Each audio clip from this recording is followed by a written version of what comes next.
I had set the table with care, soft candles flickering in the center, casting a warm glow on the dishes I'd spent hours perfecting. I felt nervous and excited. Tonight, I'd tell Marshall. I was pregnant. The word felt foreign on my tongue, even in my mind, but it was the truth. I'd bought the test 3 days ago, stared at the double lines in disbelief, and now here I was, ready to share the news with the man I'd been with for years. Marshall sat across from me, smiling, lifting his wine glass. "This is great, Jacqueline. You've outdone yourself," he said, his voice dripping with that smooth charm that always melted me. Tonight was no different, at least not until those words left his lips. "I'll miss this when it's all over." Miss this? How do you mean? He leaned back in his seat, that smug smirk creeping onto his face, like he had a secret I wasn't in on yet. "Well, unless we work something out, after the wedding." My hand stilled on my fork as my mind tried to piece together the casual bomb he'd just dropped. After the wedding, Marshall, honey, what on earth? Marshall explained as if it was inconvenient. "Ran into Charlotte a few weeks ago. You remember her? My childhood sweetheart. We've been seeing each other again. I proposed to her last night." He said it like he was discussing the weather. You're engaged? My voice shook, anger burning through the numbness. "Yes, Jacqueline. We've got history, It makes sense. We're meant to be." Anger and shock warred inside me, ripping the breath from my lungs. Then why am I here? Why have we been together if you've already moved on? "Relax," he said, waving my question away. "You're great, Jacqueline. I mean, you've been fun. I didn't plan to upset your feelings or something. But Charlotte and we have something deeper. Still, I thought we could keep this arrangement going. You're a great cook, after all." The boldness of his words left me dumbfounded. He sat there coolly proposing I remain in his life on the side while he played the loving fiancé to someone else. I sat up, the chair scraping against the floor as my anger skyrocketed. An arrangement? My voice rose with every word. You mean you want me to be some kind of backup while you play at living your perfect life? "Jacqueline, don't be dramatic," he said, clearly fed up with my reaction. "You're not losing me completely. We can still have fun. I'm doing you a favor." I could scarcely believe what I was hearing. His ego was too much to handle, and deep in my chest, the pain of being disregarded was eating at me. He didn't even know about the baby. Now he never would. He didn't deserve to. I walked toward him, adrenaline burning through my veins. Get out. Marshall raised an eyebrow, clearly not expecting this reaction. "What?" You heard me. Get out of my apartment, I repeated, my tone even. Now. He slowly stood, brushing his shirt down with that same infuriating smirk. "All right, but don't say I didn't give you anything. You'll regret this." I didn't flinch as he grabbed his jacket and headed for the door. "You're a great cook, Jacqueline. Too bad that's all you'll ever be good for," he said with a parting glance before walking out. The moment the door closed behind him, the weight of everything crashed down on me. I sank to the floor and let tears flow freely as I wrapped my arms protectively around my stomach. I should have told him. But no, this baby wasn't his anymore. This was mine. I sat on the edge of my bed, the soft morning light barely creeping through the curtains to cast long shadows across the floor. My head had been spinning for hours, replaying that one question over and over, but it wouldn't quit asking. What am I going to do now? I placed a hand over my stomach, a new instinct I was still getting used to. This was my baby, our baby. But the thought of Marshall being a part of this had my heart sinking. How was I to raise the child alone? The fear was real, but stronger beneath it. A sense of surety was that I wouldn't give up this child, no matter what. I didn't care what Marshall thought about becoming a father. I'd do this without him if I had to. I wasn't afraid of being a single mom, even though I didn't have all the answers yet. What I knew for sure was that this baby wasn't going to pay for Marshall's mistakes. The doorbell rang. My pulse quickened as I stood up. My mind was running with all the different possibilities. Could it be Marshall? Was he here to apologize? Or worse yet, to sink that knife in even deeper? I lingered at the door, my hand over the knob before I finally pulled it open, bracing myself for whatever was on the other side. But it wasn't Marshall. A man I'd never seen before stood in front of me, his features sharp and cold. "Can I help you?" I asked, my voice even, though my nerves were already on edge. He didn't smile. Instead, he studied me, detached and calculating. "You're Jacqueline, right?" I folded my arms, leaning against the doorframe. "Yes, and you are?" "Sebastian." He said, his voice icy and measured. "Charlotte's brother." The name slapped me. I considered slamming the door in his face, but curiosity won out. "What do you want?" I asked, stepping aside and motioning for him to come in, though my guard was firmly up. Sebastian entered, moving with the kind of calm control that felt deliberate, like he was measuring me with every step. He didn't bother sitting, choosing instead to stand with his arms crossed and looming over me. "I'm here to clarify the situation," he said, his voice colder than ice. "Charlotte and Marshall are together now. She is his fiancée, and I'm here to make sure you stay out of their way. I want to make sure you understand this. She's his fiancée, and you need to stay away from their happiness." His words hit hard, but anger quickly replaced the shock. He really thought he could come here and dictate what I should do, that I'd just accept it? "You're serious?" I couldn't help the bitter laugh that escaped. "You think I need you to make me understand?" If I wanted Marshall back, believe me, no one could stop me. Not you, not Charlotte. Sebastian's eyes narrowed, but he didn't back down. "Marshall belongs to Charlotte now. Don't make this harder than it has to be." "Belongs," I repeated, incredulous. "Are you hearing yourself? Your sister's with a man who lied to her face and cheated on me, who probably cheated on her too. Do you really want that for her? Do you even know the kind of man Marshall is?" He stayed quiet. That only fed my frustration. "You think you're protecting her, but you're not," I said, taking a step closer. "Marshall isn't who you think he is. And if your sister's okay with that, then fine, that's her decision. But don't come into my house and tell me what I can or can't do." I jerked my chin toward the door, my voice steady. "Leave. You, your sister, Marshall, you're all caught up in something I want no part of.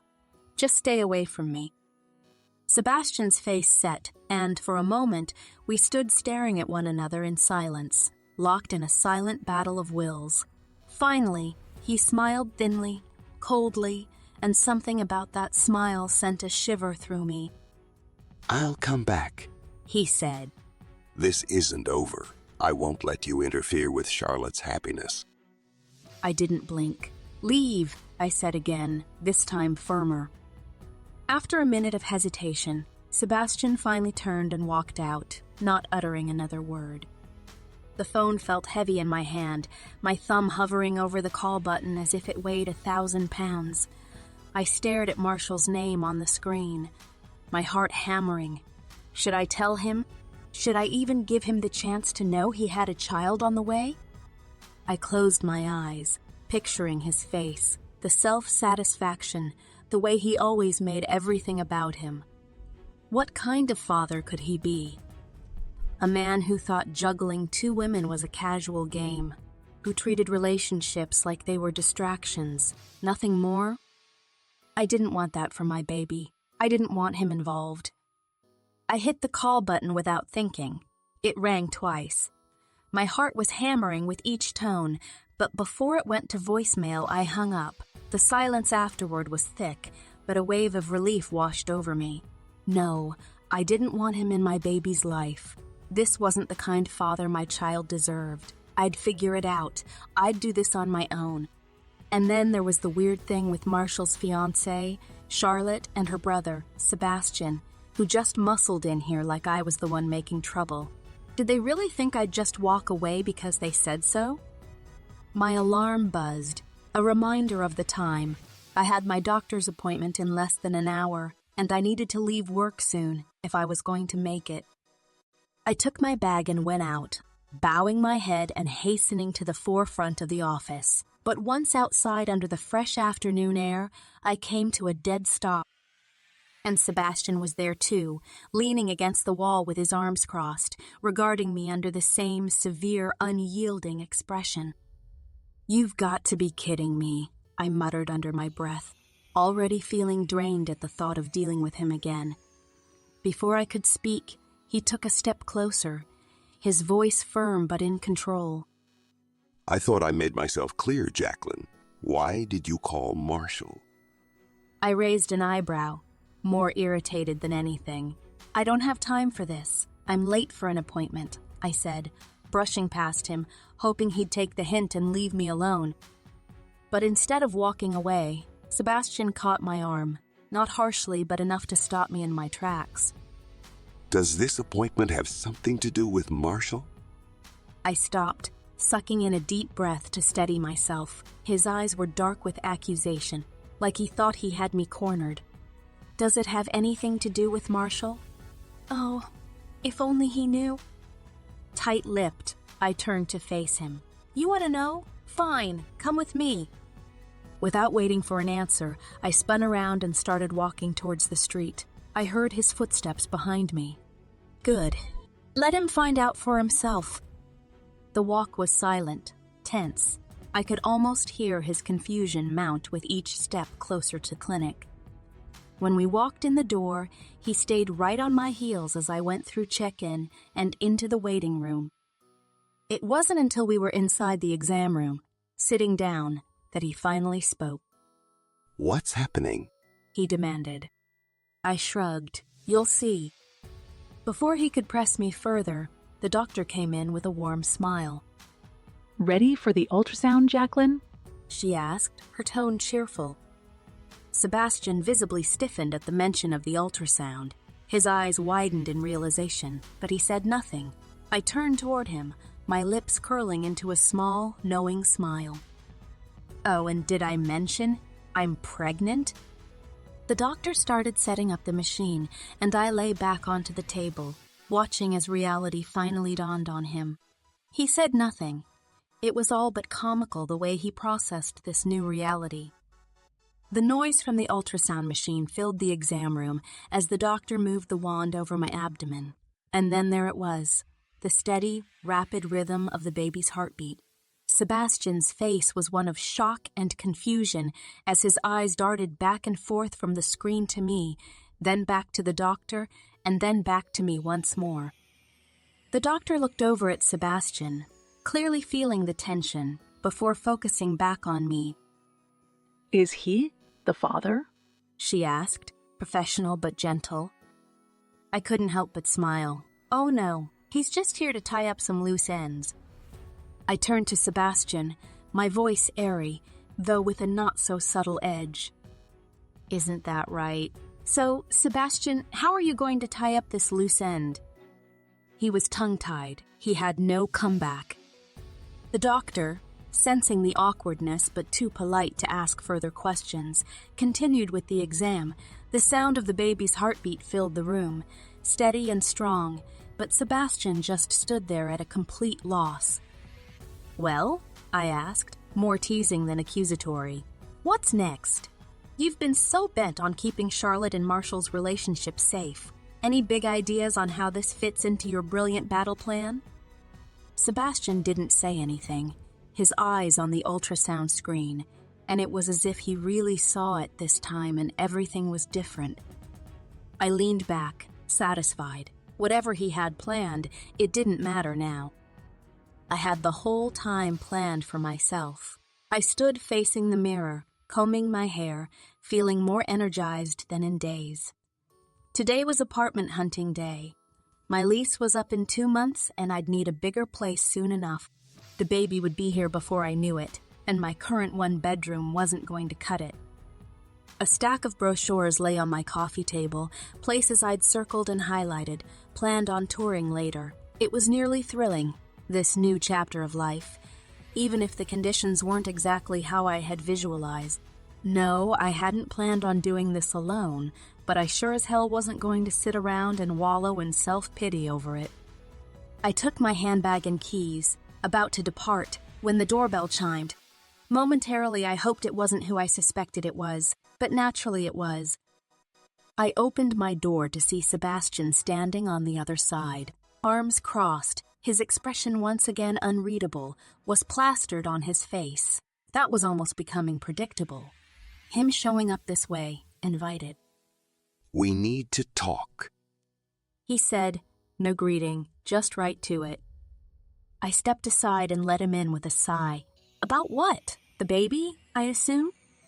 He entered the room without a second's hesitation, and his eyes swept around the room, falling on some brochures that were strewn across the coffee table. What's all that? Brochures for apartments, I answered shortly. I'm looking at moving soon and getting something bigger. You know, for the baby? I was not able to keep the derision from my tone, and truthfully, I didn't actually care to. He just stood there staring at them like it had something against him personally. Then out of nowhere, he's like, You should move in with me. I blinked, entirely taken aback by his words. Excuse me? I said you should move in with me. It makes sense. He repeated, his voice now a little firmer. We just stood there, silent as stones. It felt like a minute, and we were mutually flabbergasted with his suggestion. I opened my mouth, then closed it, trying to figure out if he'd actually lost his mind or if I heard things. Sebastian, have you lost it? Why would I move in with you? You think I'm just going to pack up and live with you because... What? You want to play babysitter? Or is this some twisted way of making sure I don't ruin your perfect little sister's perfect little wedding? Exactly. It's a perfect solution. You need more space, and I can keep an eye on you. It guarantees you won't interfere with Marshall and Charlotte's life. I crossed my arms, incredulous. I already told you, I'm not planning to interfere. I'm having this baby, I'm raising it solo, and as far as I'm concerned, Marshall can keep the hell away from us. So, what's your deal? Why are you so obsessed with making sure Charlotte stays happy with a guy who's proven he can't keep it in his pants? His jaw clenched, but he said nothing immediately. Instead, he moved closer, his eyes black with something I couldn't quite place. Because I don't trust you, Jacqueline.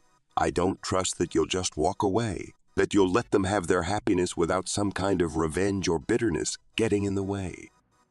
I laughed cynically, shaking my head. So, you want me to live with you to make sure I am on a leash? That's your brilliant plan?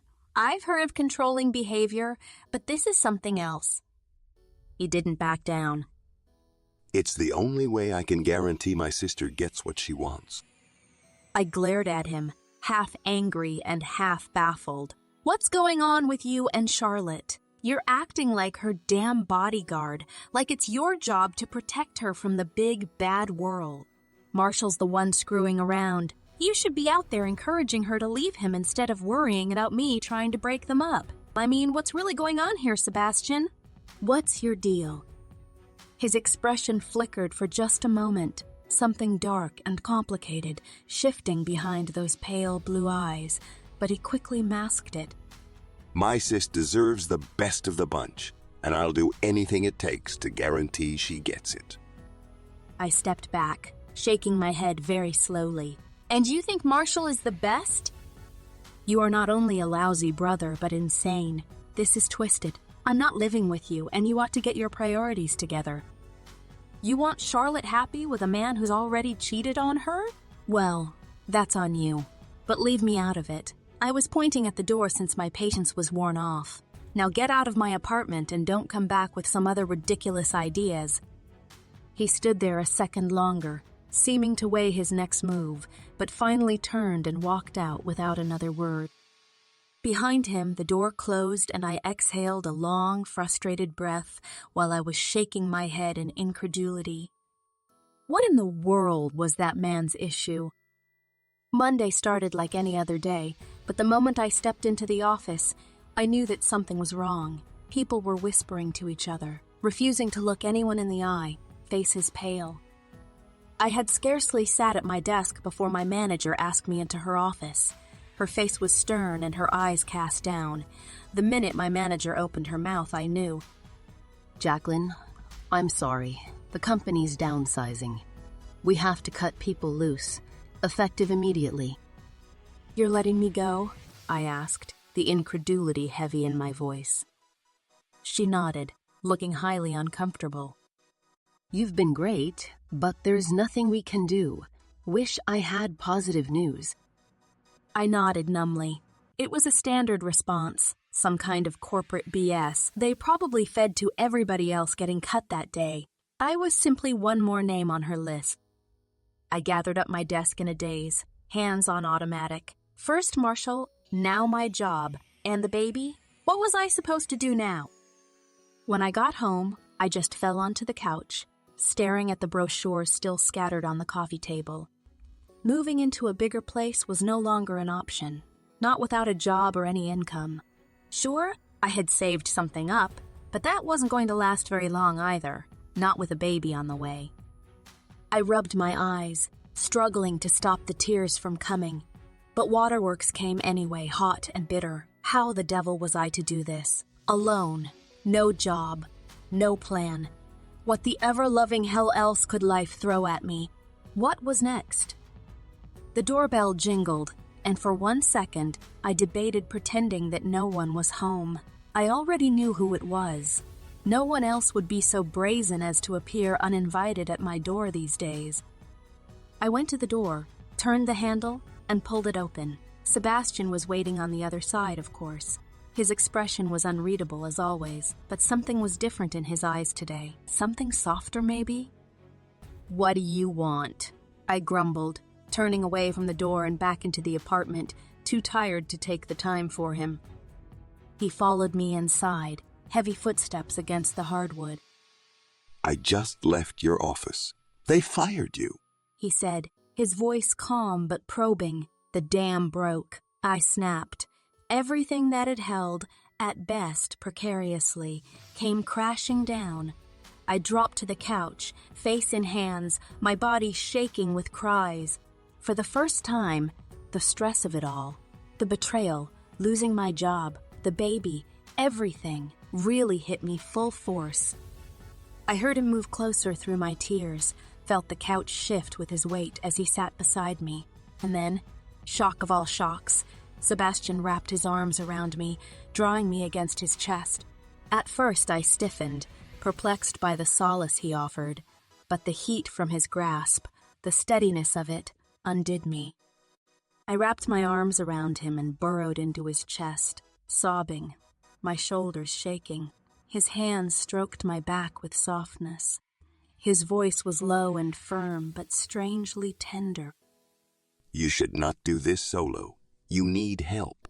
You need stability, he murmured, breathing against my hair. I'll figure it out, I choked out, though I had no idea how.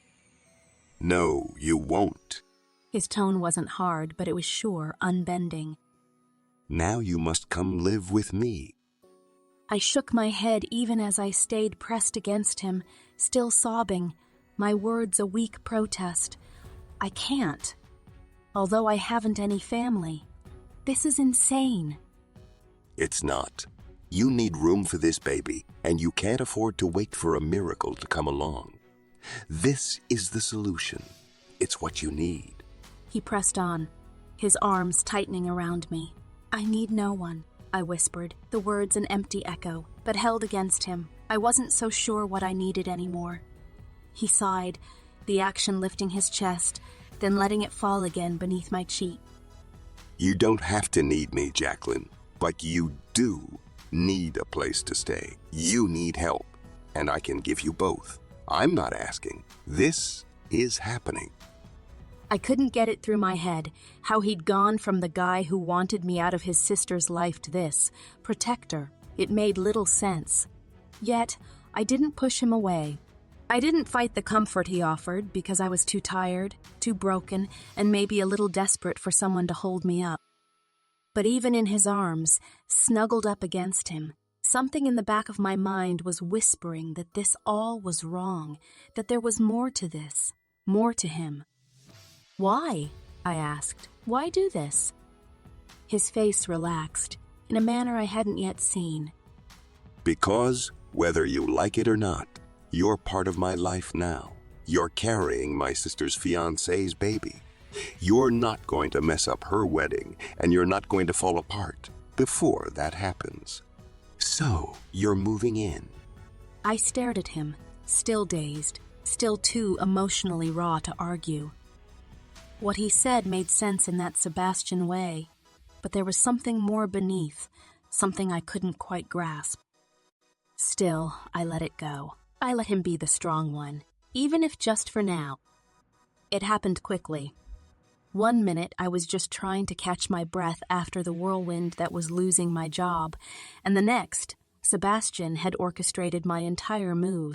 I should have been more resistant, but somehow I found myself standing in the doorway of his house, staring up at the type of place I never thought I'd step foot in, let alone live in. It was beautiful. A Victorian house with a wraparound porch, looking like the centerpiece of some shiny magazine spread.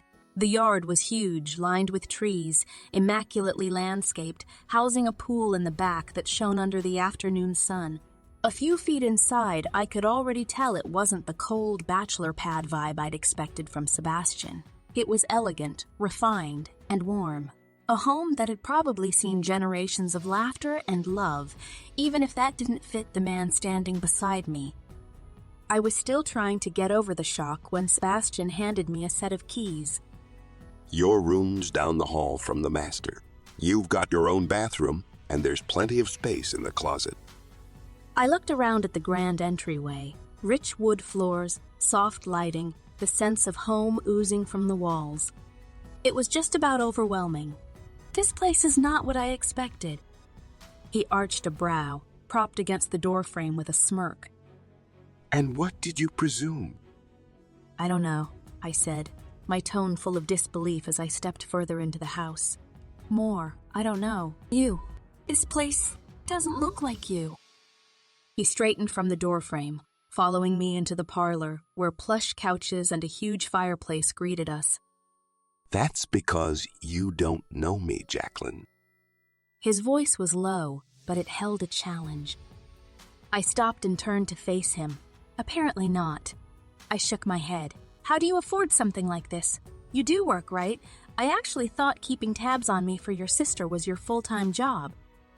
His lips curled once more into that infuriating smirk, the one that seemed to make it impossible to determine when he was about to tell you a truth or a lie. I do well enough, he said mysteriously. Don't worry about how I pay for things. Focus on getting settled. I wanted to snap back, push for more answers, but I bit my tongue. I was uncertain if I wanted to grasp more about him. Not now. The whole thing felt surreal. I felt like I'd been tricked into moving in here, like I'd agreed to something but wasn't sure what it was. Having unpacked some essentials in the massively, ridiculously luxurious room that was mine, with its own bathroom no less, I found myself pacing.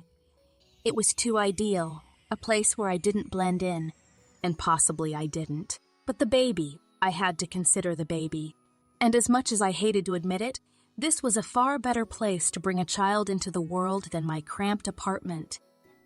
By evening, I was jittery. The place was too still and I wanted to do something with myself. So I found myself in the kitchen, pulling ingredients from the fridge and deciding that if I was going to stay here, I might as well cook dinner. It was the minimum I could do, although I wasn't convinced I should be thankful to Sebastian for whatever. There was a piece of me that still sensed I'd been coerced into this position. I was chopping vegetables and seasoning the chicken. The rhythmic sound of chopping cleared my head, but my mind wandered back to him. Sebastian, enigmatic, whom I didn't like because I didn't understand what his angle was. He didn't seem the sort for doing things out of mere kindness. No, there was always a reason, always a motive. A bit later, when he came into the kitchen, the air filled with the smell of roasted chicken. I glanced up from the stove, trying to get a read on his mood. You didn't have to cook. He said, his eyes scanning the meal I'd laid out on the counter. I shrugged, making sure my tone was light. Consider it a thank you, though I'm not completely certain if I should be grateful to you. Feels more like I've been tricked into this. He leaned against the kitchen island, crossing his arms over his chest as he watched me. His expression was an amusing mix of something else that I couldn't exactly place. You're here, aren't you? I shot him a glance. Yeah, because you made it impossible for me to say no. You got me here so swiftly I couldn't take a breath. His eyes seemed to darken, and for an instant I could have sworn something flashed behind the cool veneer he always wore. But it disappeared. I did what needed to be done. You needed a place, and now you have one. I plated the food, setting it on the table before meeting his gaze. Yeah? Well, I'm not some charity case. Don't imagine for an instant that I'm going to be indebted to you because of this. He said nothing, merely studying me with his cunning eyes. Then he slowly, deliberately pushed off the counter and walked to me, stopping just short of where I was standing. You're not yet indebted to me, Jacqueline. His words sent a shiver down my spine, though I wasn't sure if it was from fear or something else, something I couldn't acknowledge to myself. Dinner's ready, I said, my voice a bit too sharp as I tried shaking off whatever tension had settled between us. He nodded and sat at the table. I joined him. We ate, and between us, silence reigned. But no matter how hard I tried to keep my attention on the food, my mind wouldn't stop drifting back to the man across the table from me, and I couldn't help but wonder what else he had in store for me, what other moves he would make before I even saw it coming. Sebastian took a bite, and for the first time since I'd known him, his face softened. It wasn't that usual smug expression or that unreadable mask he wore so well. It was something else, something close to appreciation. This is good, he said, almost regretfully, as if to acknowledge it cost him something. I looked up, taken aback by the straightforward compliment. I had expected some snide comment or for him to simply eat in silence. Thanks, I grunted, looking down at my plate and trying to suppress the sudden warmth in my chest that his comment had stirred. He took another, chewed slowly, his gaze drifting toward the food in front of him rather than drilling into mine like they usually did. Really good, he added after a few moments, quieter, more thoughtful. I wasn't expecting that. I smirked. What? You thought I couldn't cook? He shrugged, but there was a glint of humor shining in his eyes. Didn't know what to expect, but this. He nodded toward the meal, his head shaking as if he truly was surprised. This is bloody good. His sincerity caught me unprepared. It was almost sweet to see him, this man who usually acted and seemed 2 steps ahead of everyone else, as though he had the whole world figured out, being so off-kilter over something as simple as food. Well, I'm glad you approve, I said, my voice lighter than I'd intended, though I didn't hate it. It felt curiously good to dazzle him, even though I realized I shouldn't consider his opinion. He finally looked up, his eyes catching mine. I do, he said, his voice low, the words carrying more weight than just a compliment about dinner. We ate, the silence falling between us again. It wasn't awkward silence. It was almost domestic. Throughout dinner, Sebastian had eaten quietly, with relish on every bite, often nodding, as if in a tacit approval to his mind how good it tasted. And no matter how much I wouldn't like to admit, having watched him appreciate something I'd made felt good. Too good. Living with Sebastian was, on one hand, infuriating. He was always showing up at the most inconvenient moments, always watching me with that sharp gaze, like he was 2 steps ahead of whatever I was thinking. On the other hand, He was there. Every doctor's appointment, every baby store run, every time I needed to talk about cribs or diapers or something I had no idea about, Sebastian was right beside me. It confused me. In an ideal world, Marshall would have been the one standing in the aisles of the baby store, arguing with me over which brand of stroller to get or making snarky comments about baby clothes. But Marshall had turned out to be a dirty, cheating piece of trash, and now, for reasons I couldn't fathom, Sebastian had decided to step into that role. He was great at it, better than Marshall ever would have been, and I hated that I noticed.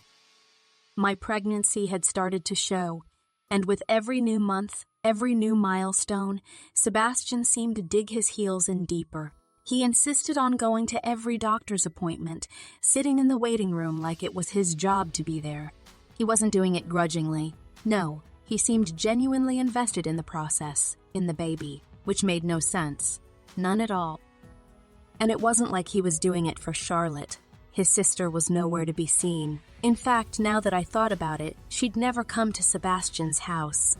It was odd, especially given she was engaged to my baby daddy.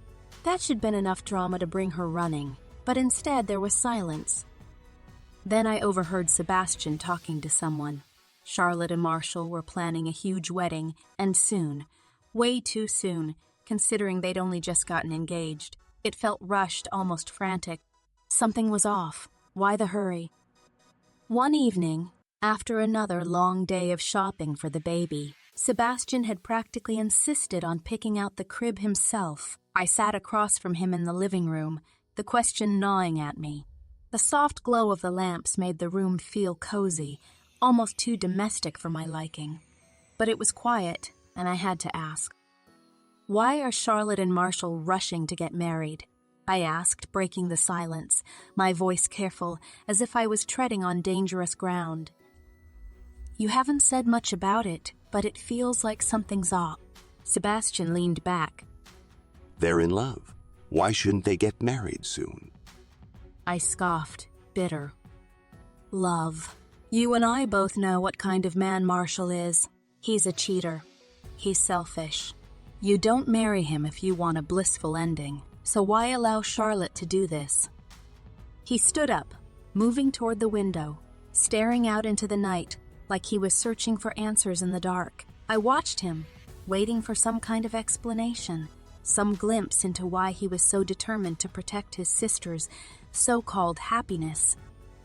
And why doesn't Charlotte ever come here? I pushed. She's your sister. You're supposed to be close, right? Yet she's never around. She's never seen me. Does she care?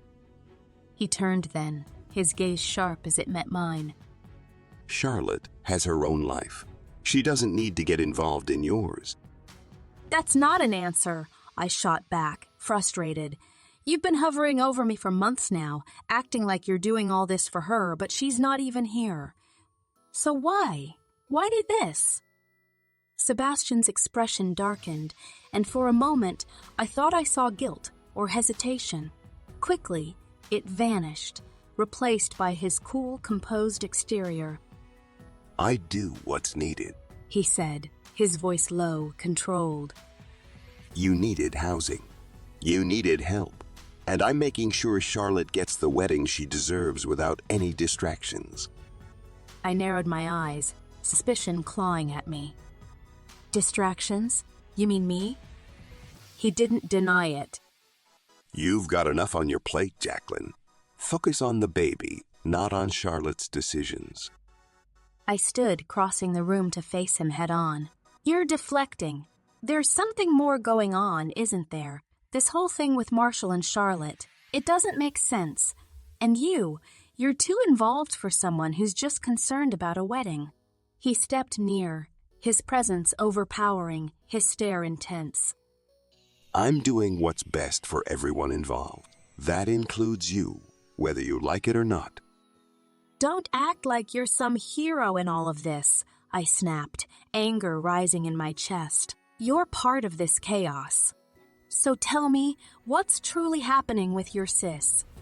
Why let Charlotte marry a bad guy? You don't know everything, Jacqueline. He said quietly. And maybe It's better that way. The cryptic answer left me reeling, but before I could push further, he turned and walked out of the room, leaving me standing there. Something was wrong. Something was deeply wrong, and Sebastian knew more than he was letting on. I was restless, and every little thing nagged at me until I couldn't sit still any longer.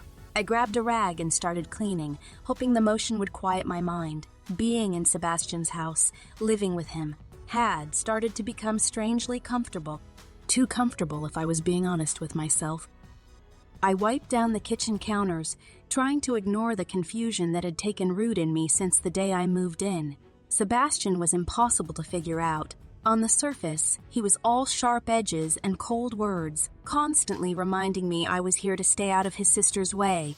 But then there were moments where he'd soften, like when he made sure I had decaf coffee stocked every morning, or when he left pillows and blankets for me on the couch, knowing my back had been aching from the pregnancy. There was that time he bought prenatal vitamins because I'd casually mentioned running low, or the way he'd go silent, almost watchful.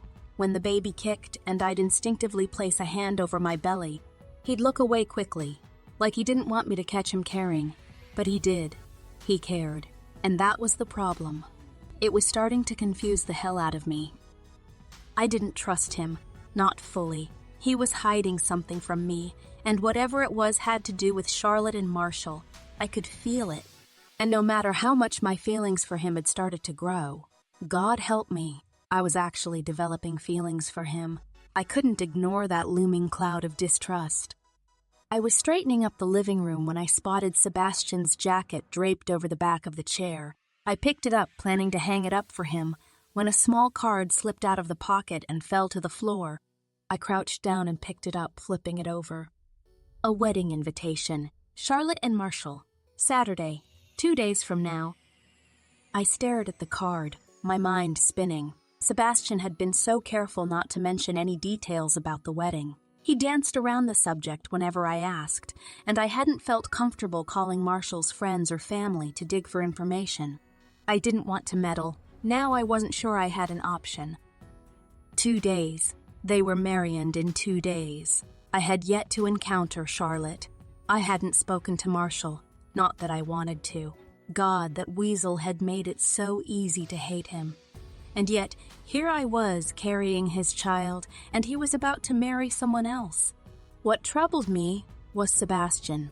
I couldn't shake the feeling that he hadn't told his sister about me, or about the baby. If Charlotte knew the truth, I was certain she wouldn't be marrying Marshall. Not if she knew he'd cheated. Not if she knew I was pregnant with his child. But Sebastian, he'd kept that from her. Why? What was he hiding? I was right. Sebastian hadn't told Charlotte about me, about the baby. He couldn't have, and that made me question everything. What kind of brother lets his sister marry a man like Marshall, knowing the truth? Sebastian was protective of Charlotte, almost fiercely so. I could see it in the way he talked about her, the way he acted. Somehow his hands were tied. He couldn't stop Charlotte's mistake. But I wasn't bound by whatever held Sebastian back. I wasn't constrained by anything. I recognized my role. I looked down at the wedding invitation again as a new kind of clarity settled over me. If Sebastian couldn't stop Charlotte from marrying Marshall, then I would. Not for revenge, not to get back at Marshall, but because I cared. I cared about Charlotte, even though I'd never met her. I cared because she didn't deserve this. She didn't deserve to marry a man who was lying to her. A man who'd fathered a child with someone else while he was supposed to be in love with her. I would help Sebastian protect his sister, even if he didn't ask for my help, even if he tried to stop me. This was about doing the right thing, and I couldn't just stand by and let Charlotte ruin her life. The cab had barely moved in 10 minutes. I sat in the back seat, drumming my fingers on my knee, trying not to lose it. Traffic was thick. Too thick. Every red light felt like a personal punishment, each stop and go jostling my nerves until they were frayed at the edges. I peeked at the time. I couldn't be tardy. Come on, I muttered under my breath, resisting the urge to yell at the driver as if he had any control over the mess of cars around us. I attempted to not panic, I really did. But the knot in my stomach wasn't just from the pregnancy. It was from the weight of what I was about to do. Stop a wedding. Charlotte and Marshall's wedding. I knew what I had to do, but I also knew what this would mean for Sebastian. Sebastian, he would be enraged. He'd been so careful, so guarded, and here I was about to blow everything wide open. I focused. I had to stop this wedding. For Charlotte, for myself, for everyone involved, even if Sebastian hated me for it. The cab finally pulled up to the church, and before it even came to a full stop, I was out of the car. I couldn't run, not with my belly so big now, but I waddled as fast as I could toward the entrance. My breath came in short bursts. The massive doors of the church loomed ahead of me, and I shoved them open, slipping inside just as the priest's voice rang out. Does anyone here have any reason why these two should not be joined in holy matrimony? Perfect timing. My hand gripped the door and I took a deep breath, stepping forward to shout my objection. But before I could get a word out, someone else beat me to it. I object. I froze, my mouth snapping shut as confusion rippled through the room. People were whispering, turning in their seats, craning their necks to see who had spoken. The bride, Charlotte, stood at the altar, her voice calm but resolute. I blinked, stunned. Wait, what? The bride had just objected to her own wedding. I never saw that one coming. I pushed forward, weaving through the stunned and confused guests, their whispers and gasps filling the room. I neared the altar, my mind spinning. Charlotte had just objected to her own wedding. Marshall, standing next to her in his stupid tux, looked completely thrown off, his face twisted with fury. What the hell are you doing? Marshall hissed through clenched teeth, trying to keep his voice low but failing as panic clawed at the edges of his composure. He looked around, saw his family, friends, colleagues watching him. This is insane. What kind of game are you playing, Charlotte?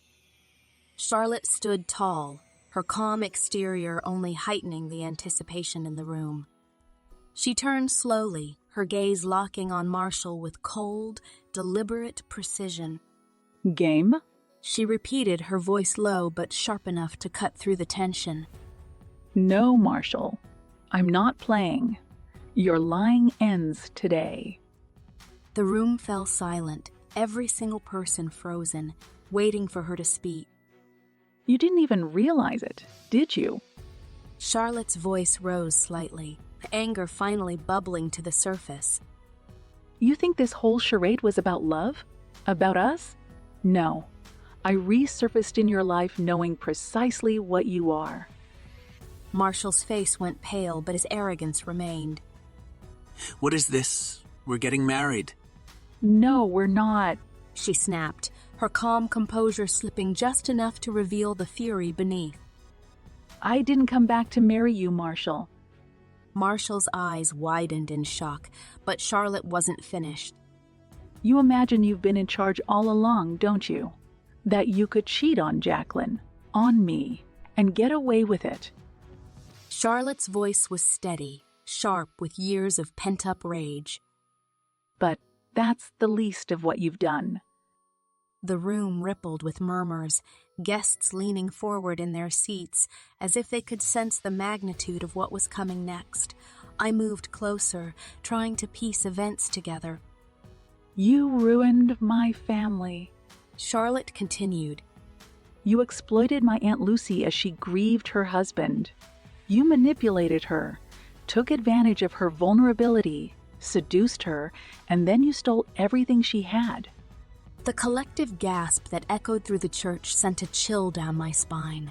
I froze, my eyes darting to Marshall's face. He looked like a man caught in headlights, his usually smug expression gone, replaced by raw panic. What the hell are you talking about? Marshall spat, his voice cracking as he tried to maintain control. You're lying.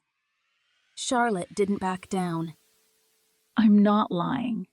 You took everything from her inheritance, her home, her dignity, even her sanity, and then you left her with nothing.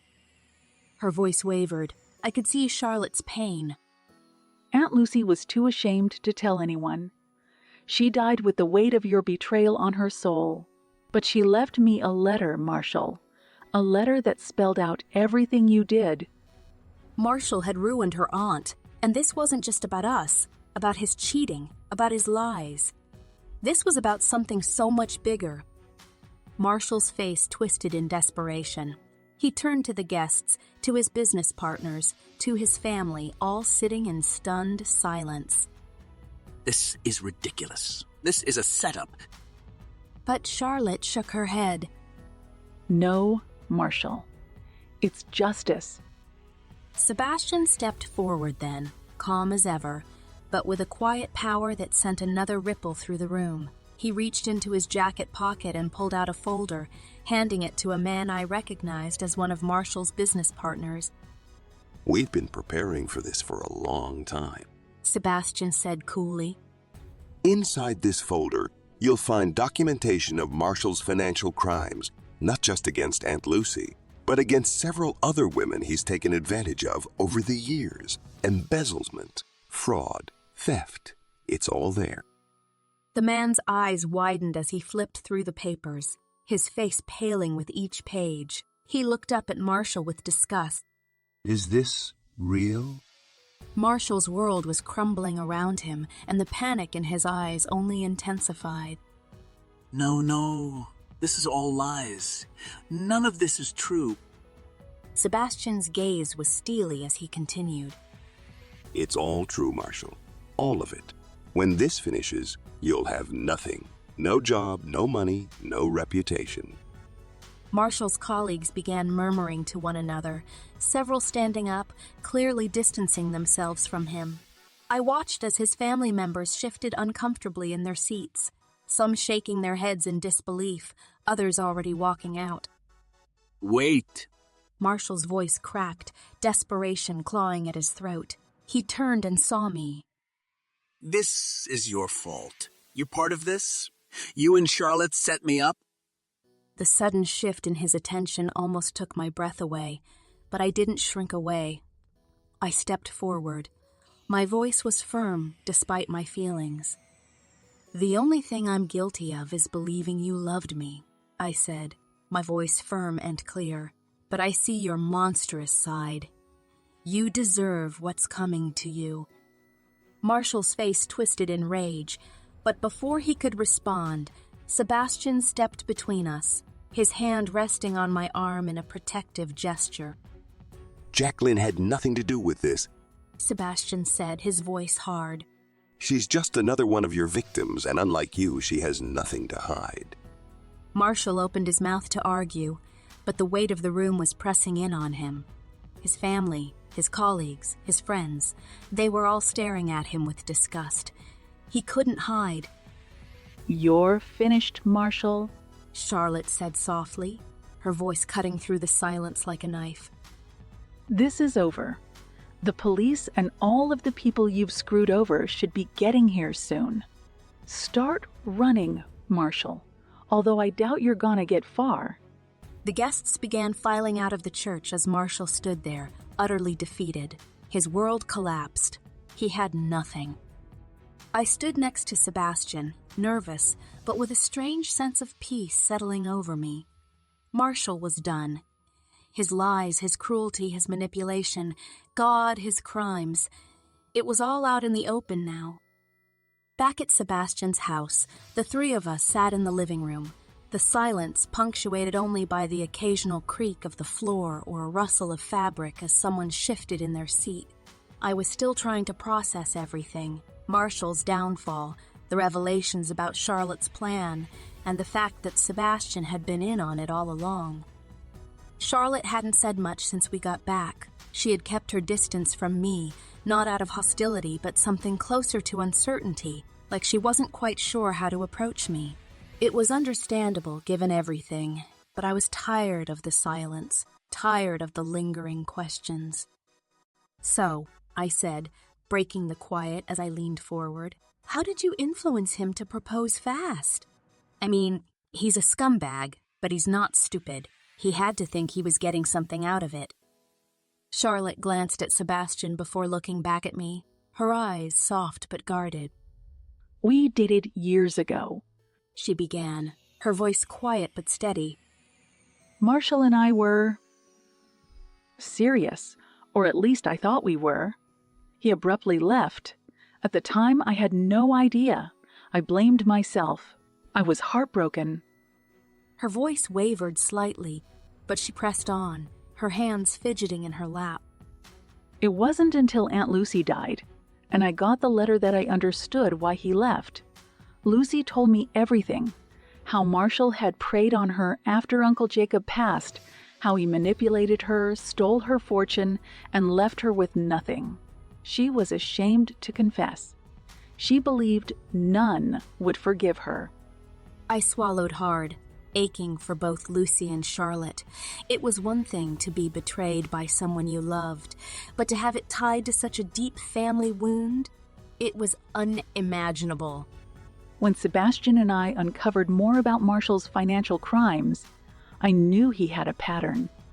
He targets women when they're vulnerable, especially if they come from wealth. So I pretended I'd inherited a massive fortune from some distant relative who passed away. I fed him just enough to make him believe he could victimize me again. My breath caught, and that's when he proposed. Charlotte nodded, her lips curling into a bitter smile. The moment he thought I had something he could steal, he was ready to marry me. He planned to leave me not only broken, but penniless this time. That was his game, only I wasn't the same naive girl he left behind years ago. I leaned back, letting the pieces click into place. It was all so twisted, so calculated, and yet so tragically believable. Marshall had planned to destroy her, again, but this time, she'd beaten him to it. You turned his own game against him, I murmured, a strange sense of admiration creeping into my voice. Sebastian, who had been silent throughout Charlotte's explanation, finally spoke, his voice softer than I'd ever heard it. Jacqueline, I need to apologize. I looked up, meeting his eyes, surprised by the sincerity in them. Neither of us knew about the baby when this started. He said, glancing briefly at Charlotte before looking back at me. If we had known, things would have gone differently. But when I found out, and then you lost your job, I had to help you. We both felt responsible for what was happening to you. I shook my head, my throat tightening at the thought of how alone I'd felt just weeks ago and how much had changed since then.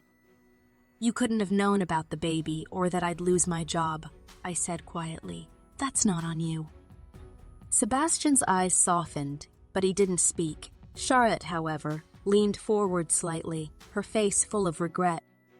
I'm sorry, Jacqueline, she said softly. I didn't think about how this would affect you. I was so focused on Marshall, on what he did to me and my family, that I didn't know you were pregnant. Her apology astounded me. I nodded slowly. You needn't apologize for him. Marshall alone cheated on me. I didn't know. He lied. I paused, feeling the bitterness rise in my chest as I thought about all the nights I spent wondering where Marshall was, all the excuses he fed me that I believed. I believed the relationship was genuine. I was another game. Charlotte's eyes darkened, and she shook her head. You were more than that, Jacqueline. He just didn't see it. But I do. And so does Sebastian. I glanced at Sebastian, whose gaze had been steady on me this whole time. And for the first time, I didn't feel like a victim in all this. I felt seen, respected, like I mattered beyond the chaos of Marshall's betrayal. Sebastian interrupted the silence. I must ask, He said, his voice laced with curiosity. How were you at the church, and why? I froze, a wave of nervousness washing over me. I shifted in my seat, feeling a little sheepish as Sebastian's eyes remained locked on me, waiting for my explanation. I fidgeted with my fingers, trying for the proper words. Well, I began, clearing my throat. I found the wedding invitation. Sebastian raised an eyebrow, a flicker of amusement in his eyes. Charlotte tilted her head, curious. I wasn't snooping, I quickly added, feeling the need to defend myself. It fell out of your jacket pocket while I was cleaning, and, well, once I saw it, I figured someone had to do something. I didn't know the full story then. I thought maybe your hands were tied that you couldn't stop the wedding yourself. Charlotte let out a small laugh. So, you went to save me? I nodded, feeling my cheeks warm slightly. Yeah, I thought I could help you. Let you know what kind of person Marshall really was before you made a mistake. Sebastian smirked. So you were going to swoop in and save the day? I shrugged, feeling a little ridiculous. Something like that. For a moment, we just sat there, and then Charlotte let out a soft chuckle, shaking her head. Sebastian followed suit, his deep laughter filling the room. I found myself laughing too, the tension from earlier melting away as we shared the absurdity of it all. I really thought I was helping, I said, grinning despite myself. You didn't need me. You handled it. Charlotte smiled, her eyes softening. Thank you. You cared. That means something. There was a moment of quiet, a mutual understanding passing between us.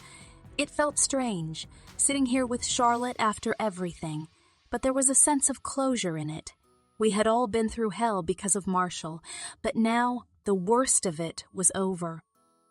Then, as the laughter faded, Charlotte's expression turned more serious. So, what now? An awkward silence followed her question, the weight of it settling over the room. I glanced at Sebastian, then back at Charlotte, not sure what to say. Finally, I sighed and straightened in my seat, forcing a smile. I'll start looking for different housing. Now that everything's settled, it's time for me to get out of your hair. You can go back to your lives, and I'll figure things out. Sebastian's expression changed. He became angry. His jaw tightened and he sat forward, his voice sharp. Why would you leave? He demanded, his tone low but unmistakably upset. Why do you think you need to get away from here? I blinked, startled by the intensity of his reaction. I just thought it was what you'd want. I mean, I'm sure you and Charlotte have a lot to figure out, and I don't want to be in the way. In the way? Sebastian's voice rose slightly, his frustration clear. You're not in the way, Jacqueline. You've never been in the way. I opened my mouth to respond, but Charlotte stood up quickly, giving me a knowing look. You two talk. She left me with Sebastian. I sat there, feeling the tension build in the room as Sebastian's eyes bore into mine. His anger was still simmering just beneath the surface, but there was something else in his expression, something softer, more vulnerable. Why are you agitated? I finally asked, my voice quiet but steady. Sebastian stood up abruptly, pacing the room like a caged animal. Because you see leaving as what's best. You think distancing yourself from me, from this, is the answer, but it's not. It's not my desire. I swallowed hard. Sebastian, You're carrying another man's baby, Jacqueline. I get that. He cut me off, his voice softening slightly, though his frustration was still evident. And I know everything about this situation is complicated as hell. You're not arduous. Not to me. I blinked. He was honest. I didn't need to make matters more difficult. For you, for Charlotte, for any of us. Sebastian stopped pacing, turning to face me, his expression intense. Jacqueline, nothing about this situation has been easy. But I'll be damned if I let you walk away thinking that you're a problem. You're not.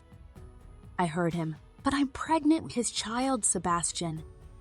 He closed the distance between us in 2 strides, his hands gently gripping my arms as he forced me to look at him. I want to deal with it.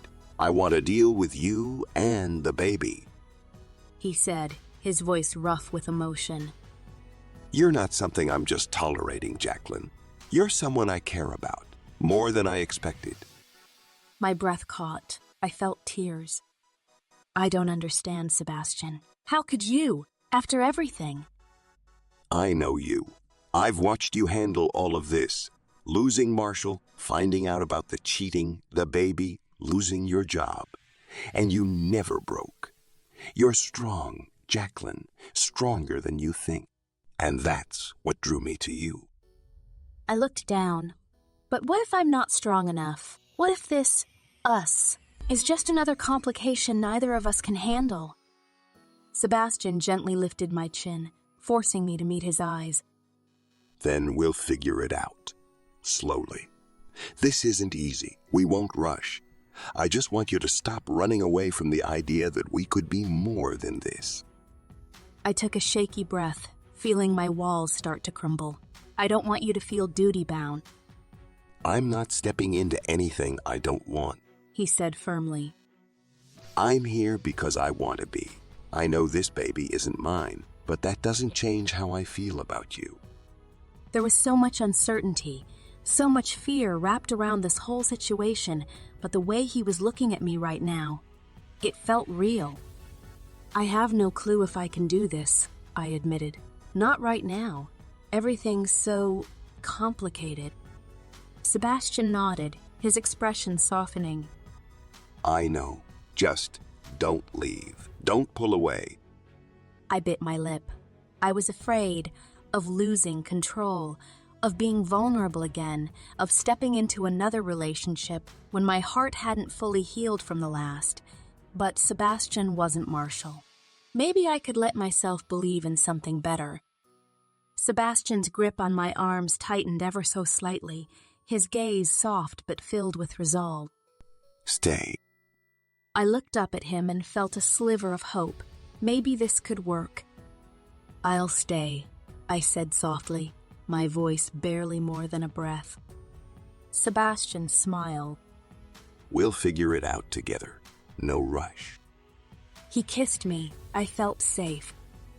It was the start of something I hadn't even dared to dream of. For the first time, the future didn't seem so terrifying. It was full of possibilities.